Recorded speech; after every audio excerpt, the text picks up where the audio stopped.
দুপুরে 4 রাকাত নামাজ পড়লে জীবনের সকল নেক আশা আল্লাহ তাআলা পূরণ করে দিবেন। এই সময়টা হচ্ছে সবচেয়ে গুরুত্বপূর্ণ সময়। নবীজি সাল্লাল্লাহু আলাইহি সাল্লাম এই সময় 4 রাকাত নামাজ পড়তেন এবং নবীজি সাল্লাল্লাহু আলাইহি সাল্লামকে জিজ্ঞেস করা হয়েছিল, শামালে তিরমিজির ভিতরে এসেছে 293 এবং 294 নম্বর হাদিস। আবু আইয়ুব আনসারী রাদিয়াল্লাহু তাআলা তিনি বলেছেন যে নবীজি সাল্লাল্লাহু আলাইহি সাল্লাম ম্যাক্সিমাম সময় এই সময়টা নামাজ পড়তেন। জাওয়ালের নামাজ বলা হয় এই নামাজটাকে, জাওয়ালের নামাজ, অর্থাৎ যখন সূর্য ঢলে যাওয়ার পরে যে সময় নামাজ পড়া নিষিদ্ধ, সেই সময়ের পর থেকে যখন নামাজ পড়া শুরু হয়ে যাবে, অর্থাৎ জোহরের নামাজের রক্ত যখন শুরু হবে, ওই সময় আপনি জাওয়ালের 4 রাকাত নামাজ পড়বেন। নবীজি সাল্লাল্লাহু আলাইহি সাল্লাম এই সময় 4 রাকাত নামাজ পড়তেন।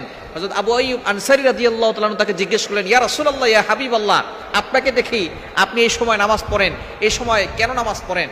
বলে, এই সময় আল্লাহ পাক রব্বুল আলামিন আসমানের সকল দরজাগুলো খুলে দেন। সুবহানাল্লাহ বিহামদি। ইন্না আবওয়াবাস সামা তুফতাহু ইনদা জাওয়ালিশ শামস, যখন সূর্য হলে যাওয়া